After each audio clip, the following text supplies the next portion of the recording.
In July of 2008, I embarked on a solo road trip across the southern United States.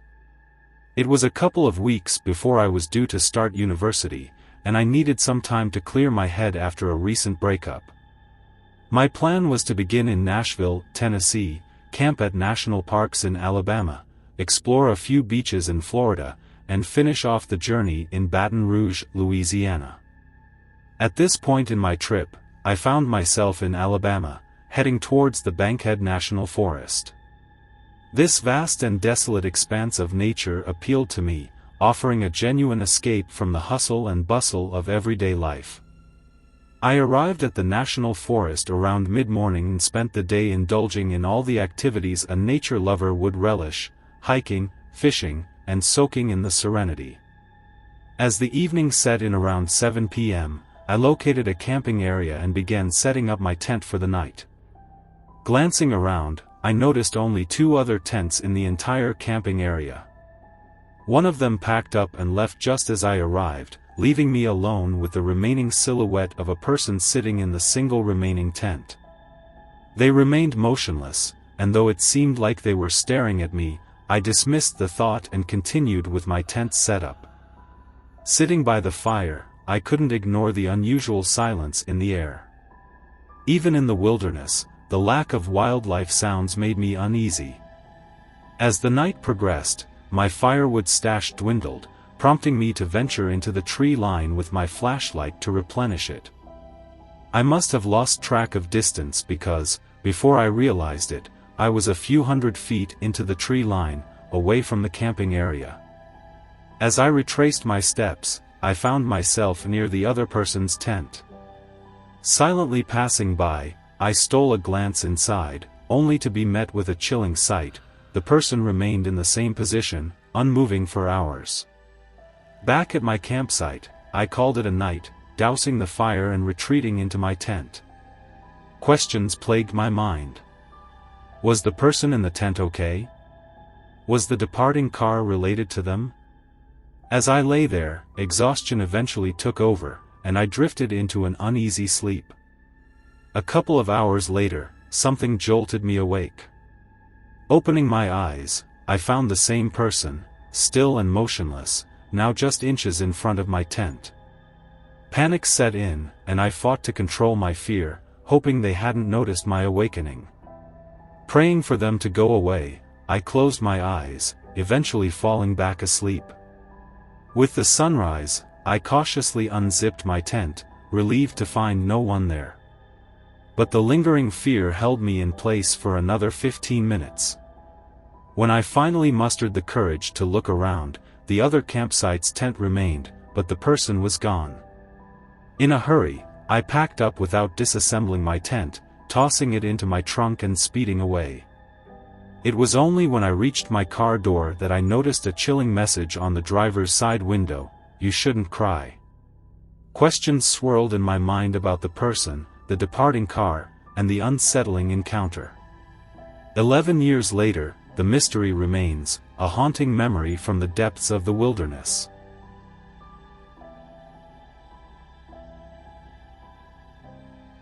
I still can't shake off the eerie memory of that summer day 2 years ago when I visited my friend Cody in the countryside. His house, a decent-sized abode with a barn in the backyard, nestled against the backdrop of woods about 100 yards away. Cody and I, friends since high school, always bonded over our shared interests in guns, fishing, and hunting. It was on this particular summer day that Cody excitedly invited me over to try out his new rifle, an AR-15. Given the expansive nature of his property and the lack of neighbors in the vicinity, we had the freedom to discharge firearms without concern. The nearest town was a 15-minute drive away, so we reveled in the anticipation of a day filled with shooting and outdoor activities. Upon arriving at Cody's, he proudly showcased his new AR-15. I was itching to try it out. Cody's younger brother, a 12-year-old engrossed in video games, paid no attention to our plans as we headed to the backyard. Amidst our chatter about guns, I casually inquired about the deer in the woods. It wasn't just curiosity, I was probing for information about the size and abundance of the deer population. Cody mentioned having seen a few recently, but he also spoke of encounters with wolves and coyotes, expressing concern that they might diminish the deer population. Our conversation took an unexpected turn when Cody, caught in his musings, suddenly suggested we go hunting. While hunting wasn't exactly my cup of tea, the prospect of venturing into the woods and perhaps scoring some deer steaks intrigued me enough to agree. We geared up at Cody's house and set off into the woods. I glanced at the time, 6:57 p.m. The summer sky still bright, filled with the usual sounds of chirping birds and buzzing insects. As we walked along a path, conversation muted to whispers, I noticed movement about 30 yards away. I nudged Cody, pointing in that direction. "Do you see that?" I asked, confident that I could take a shot. Cody chuckled, taking aim through his rifle scope. He confirmed it was a deer, and excitement filled the air. However, his demeanor shifted abruptly. He lowered the scope, squinting, and then looked back at me. "What's wrong?" I inquired. "There's this red stuff all over its face and legs," he replied. Drawing out my miniature binoculars, I hoped they would reveal more details. To my surprise, they did. The deer, now closer, was unusually large. I questioned Cody about the size of the deer in the area, to which he responded, "Not really." As we continued watching, the deer vanished into the bushes. Determined not to let the opportunity slip away, Cody decided to follow it. But before we could make any headway, Cody's brother's voice rang out from the house. Cody rolled his eyes at the interruption, but I sensed something odd. The voice seemed to be coming from a different direction, not the house. Cody dismissed it as an echo bouncing off the hills, but the repetition of the yelling, each iteration identical to the last, raised our eyebrows. It was strange, but not enough to send us fleeing from the woods, until Cody peered back through the rifle scope. "What's going on?" I asked as he nearly dropped the gun. He handed me the binoculars, and what I saw was beyond belief. The deer reappeared, mimicking Cody's brother's yells. Its mouth opened and closed in perfect synchronization with the shouts, resembling a bizarre puppet show. I couldn't fathom it. How could a deer mimic human speech? Was it somehow human itself? The questions raced through my mind, intensifying the surreal nature of the situation. Then, a loud bang shattered the bizarre scene. Cody had fired a shot at the deer, prompting it to retreat into the bushes. Seizing the opportunity, we sprinted back to Cody's house. Although the clock read 8:30 p.m., there was no way we had spent more than 30 minutes in the woods since entering at 6:57 p.m. That night, we shared our harrowing experience with Cody's parents, and, strangely, Cody's dad had his own eerie story to tell. He recounted a night when he, unable to sleep, heard Cody's voice calling him from outside at 1 a.m. Bewildered, he went to check, only to find Cody sound asleep in his room. It sent chills down our spines, realizing that these bizarre occurrences were not isolated. Cody moved out of that place several months later, leaving me to wonder about the unsettling events in the woods. What would have happened if he had stayed? What other creepy experiences might have unfolded? The enigma lingers, and to this day, Cody and I remain great friends, bonded by the inexplicable events that transpired in the woods that summer.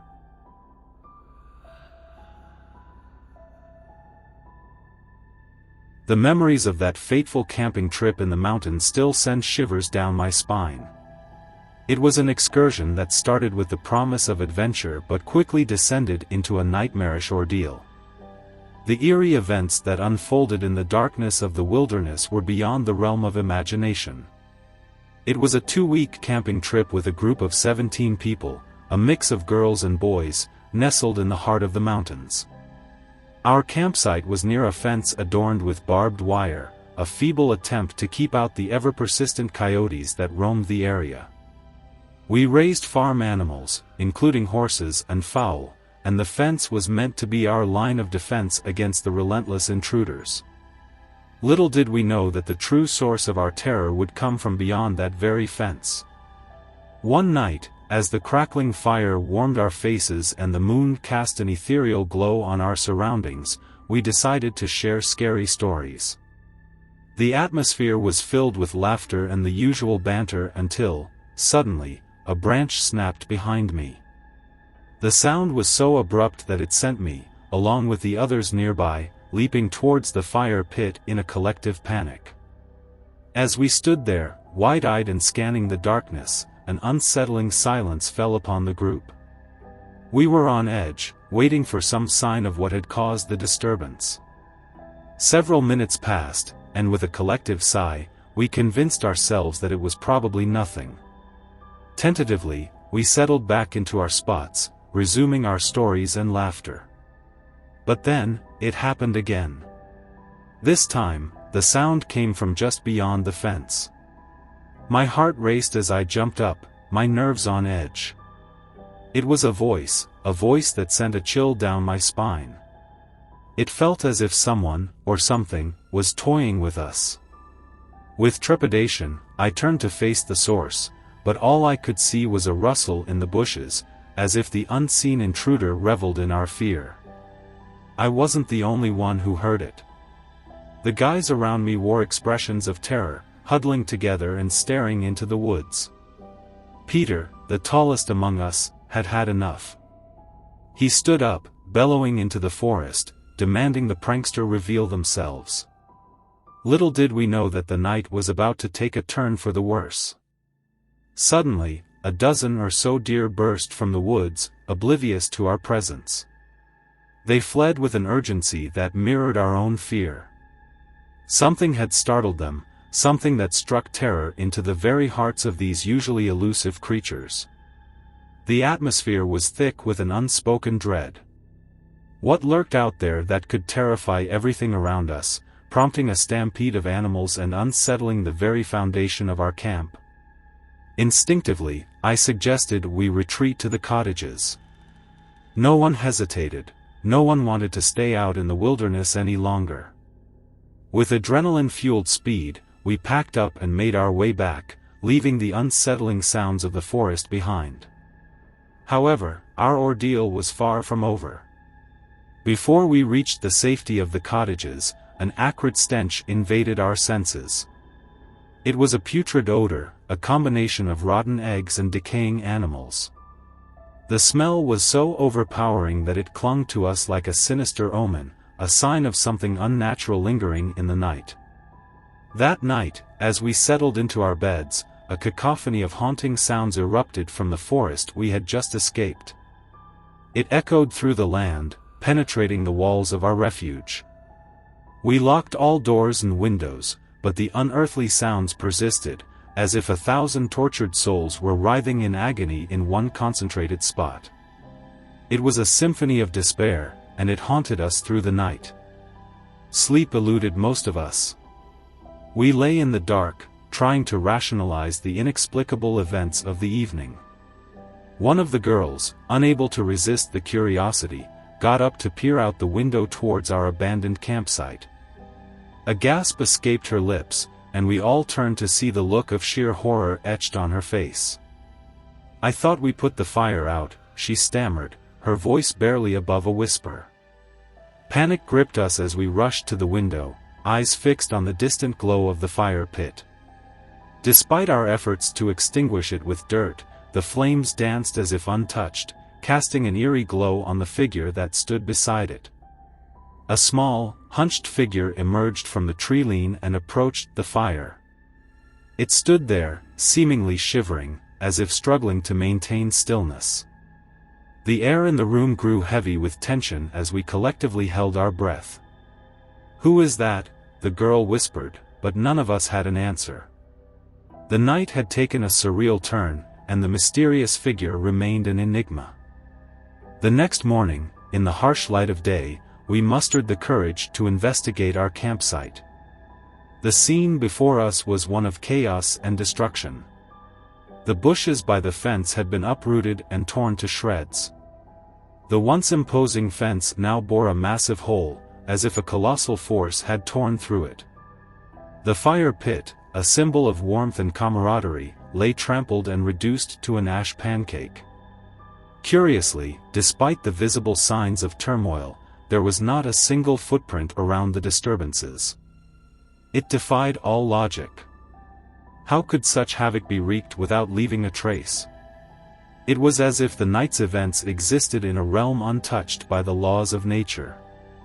Ever since that night, I've grappled with the haunting question of what we encountered or narrowly avoided. Was it the mythical Goatman, a mischievous creature from local lore, known for mimicking voices and playing pranks? The thought sent shivers down my spine. The alternative was an elaborate prank, but who would invest the time, energy, and money to terrify us in such a manner? What was the reward, and what was the point? The events in the woods of Dorado became a chilling tale we would retell, a story that left us with more questions than answers. The unexplained happenings, the strange sounds, and the unsettling figure by the fire pit continued to haunt our collective memory. The experience had scarred us, instilling a deep-seated fear that lingered long after we left the mountains.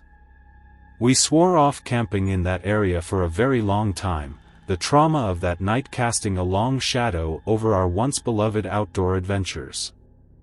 The inexplicable events of that camping trip left an indelible mark on each of us, a reminder that the boundary between the known and the unknown is often thinner than we dare to imagine.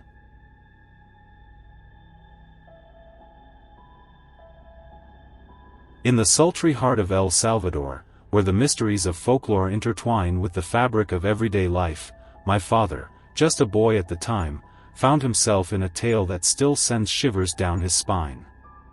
It was a foggy night, the air thick with an otherworldly mist, when my father, accompanied by his two uncles, Miguel and Carlos, embarked on an evening escapade to the serene lake that lay cloaked in the shadows. Carlos, the more pragmatic of the trio, had brought a gun with him, a wise choice, considering the unpredictable nature of nocturnal adventures in those parts.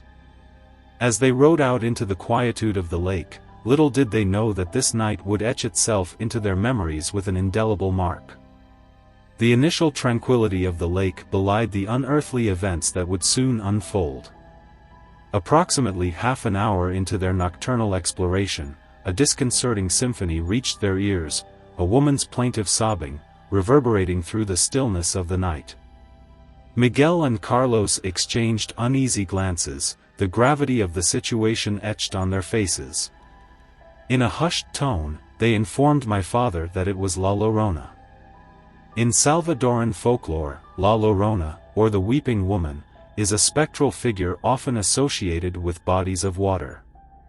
Legend has it that she is a mourning spirit, forever condemned to wander, weeping for her lost children. Her cries are said to forewarn of impending misfortune, and encountering her is believed to bring grave consequences.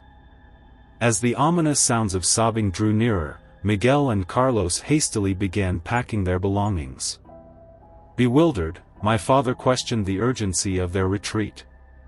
In a grave tone, they explained that when La Llorona's lament reached mortal ears, it was not merely a spectral echo, it was a harbinger of peril. To linger in her presence was to court the unknown, and caution dictated a swift departure. With a sense of urgency, Miguel began rowing back to the safety of the shore. Progress was slow, as rowboats are wont to be, and my father's anxiety heightened with each passing moment. What unsettled him most was the inexplicable proximity of the crying, a spectral crescendo drawing nearer even though they were adrift in the center of the lake. Had it been a living woman, swimming toward them, the splash of water and the audible movement should have accompanied her approach.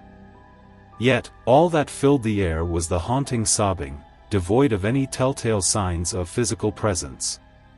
Miguel, sensing the gravity of the situation, instructed my father to cower in the boat, out of sight. In those tense seconds, Carlos, grasping the gravity of the encounter, made a decision born of equal parts fear and necessity.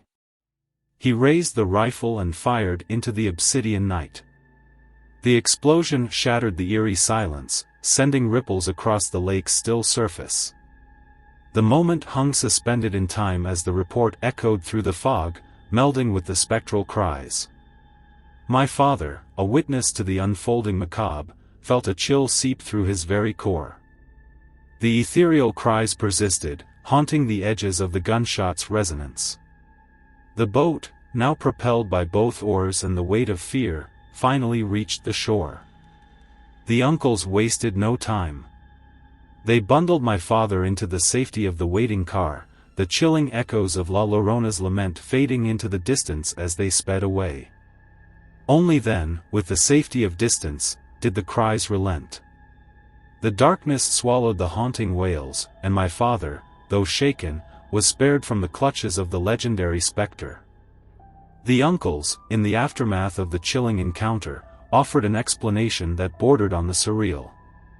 According to their Salvadoran wisdom, if La Llorona were to lay eyes upon children, or those with the innocence of youth about them, dire consequences awaited. She would not only haunt their nights but claim them, spiriting them away into the unknown depths from which she emerged. It was a folklore-driven imperative, to hide from her gaze, to shield the purity of the young, for fear that once seen, they would be lost forever. This encounter with the spectral realm left an indelible mark on my father. The folklore of La Llorona, once relegated to the realm of cautionary tales, became a living, breathing entity that night, stalking the edges of their boat with mournful intent. The supernatural mingled with the tangible, and the boundaries between reality and myth blurred in the tendrils of fog that clung to the lake.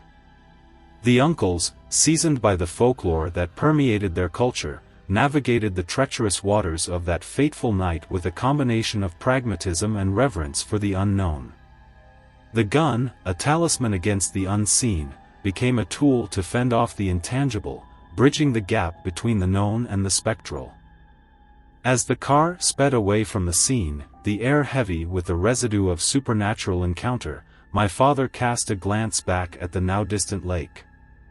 The fog had swallowed the night, erasing all traces of the ethereal drama that had unfolded on its tranquil surface. The uncles, in a hushed conversation, spoke of the need for silence, for in the world of the supernatural, discretion was as vital as bravery. Days turned into weeks, and the tale became a family heirloom, a story shared in hushed tones during gatherings, a testament to the thin veil that separated the mundane from the mystical. My father, forever marked by the encounter, found solace in the collective wisdom that wove through the tapestry of Salvadoran culture, a wisdom that danced on the edge of the unknown, acknowledging the existence of forces beyond human comprehension. The legend of La Llorona, with its roots in centuries-old tales passed down through generations, became more than a cautionary fable. It morphed into a living entity, a spectral guardian of the night, a reminder that the veil between the living and the departed was thin, and that some encounters transcended the boundaries of rational explanation. In the retelling of this Salvadoran saga, the folklore of La Llorona emerged not merely as a series of cautionary tales but as a living, breathing entity that roamed the mist-laden landscapes of the country. Salvadoran nights, once steeped in the mundane, now carried the weight of unseen eyes and mournful cries, a reminder that the supernatural coexisted with the everyday. The tale, like an indomitable current, continued to weave its way through the fabric of family lore. As my father grew older, he found himself passing down the story to younger siblings and cousins, each generation inheriting the legacy of that fog-laden night on the lake. The uncles, custodians of a wisdom forged in the crucible of experience, became the living link between past and present, between the tangible and the spectral. The encounter with La Llorona, though a singular event, became a microcosm of a larger narrative, an acknowledgement that in the heart of folklore, reality and myth danced in a timeless embrace. The uncles, in their actions and words, exemplified the delicate balance required to navigate the mystical realms that intertwined with the everyday. As the years unfolded, my father found himself pondering the deeper implications of that night. The folklore, once relegated to the realms of superstition, now beckoned him to contemplate the enigmatic tapestry of Salvadoran beliefs. La Llorona, with her eternal weeping, became a metaphor for the collective sorrows and mysteries that shaped the cultural identity of his people. The lake, once a backdrop to a spectral encounter, transformed into a symbol, an intersection of the natural and supernatural, where the ripples of folklore echoed through the waters, carrying tales of caution and wonder. The folklore, in its multifaceted richness, became a compass guiding him through the labyrinth of Salvadoran traditions. In the retelling of the La Llorona encounter, the uncles emerged not merely as guardians of the night but as conduits of ancestral wisdom. Their actions, from the decision to arm themselves to the urgency of retreat, spoke of a deep-seated understanding, an understanding that transcended the boundaries of logic and resonated with the primordial pulse of folklore. The folklore of La Llorona, with its roots in the misty corridors of time, had a way of permeating the collective consciousness. It was more than a cautionary tale, it was a cultural adhesive, binding communities through shared narratives and shared fears. The encounter on the lake, a microcosm of this larger cultural tapestry, reflected the delicate dance between the known and the unknown. As my father delved deeper into the folklore that shaped his upbringing, he discovered that La Llorona was not merely a Salvadoran apparition but a ubiquitous presence across Latin American cultures. Each region, each community, added its nuances to the tale, creating a mosaic of spectral lamentations that echoed through the collective memory. The encounter on the lake, though singular, became a prism through which he viewed the rich tapestry of Salvadoran folklore. La Llorona, with her timeless weeping, became a symbol of the collective grief and resilience of his people, a reminder that, in the face of the unknown, stories served as lanterns, illuminating the path through the shadows. The uncles, now elder custodians of the tale, continued to share their wisdom with subsequent generations. The rifle, once a tool of defense against the unseen, transformed into a symbolic relic, an artifact that bridged the gap between the mundane and the supernatural. It became a testament to the interwoven threads of folklore and lived experience. In the heart of El Salvador, where the mist-laden nights whispered secrets and the lakes held the echoes of spectral laments, my father's encounter with La Llorona transcended the realm of personal anecdote. It became a chapter in a larger narrative, an exploration of the symbiotic relationship between the tangible and the mystical, the known and the unknown. The folklore of La Llorona, once confined to the shadows of superstition, became a living entity, weaving through the cultural consciousness like a phantom breeze. My father, now a guardian of the tale, found himself pondering the profound implications of that fog-laden night. The encounter, though shrouded in the mystique of the supernatural, served as a mirror reflecting the resilience and spirituality of his people. As the mist of time continued to unfurl, the tale of La Llorona retained its potency, resonating through the generations like an ancestral heartbeat. The uncles, with their weathered faces and eyes that held the weight of unseen encounters, continued to impart the wisdom garnered from that fateful night. In the heart of El Salvador, where folklore and reality danced a timeless waltz, the tale of La Llorona remained etched in the collective memory. It was a story that transcended the boundaries of individual experience, becoming a cultural touchstone, a reminder that in the tapestry of existence, the threads of the supernatural were interwoven with the fabric of everyday life. And so, the tale of that foggy night on the lake endured, a spectral echo that reverberated through the mist-laden corridors of Salvadoran folklore. La Llorona, with her eternal weeping, became more than a legend. She became a guardian of the night, a harbinger of caution, and a testament to the enduring power of stories that bridge the realms of the known and the unknowable.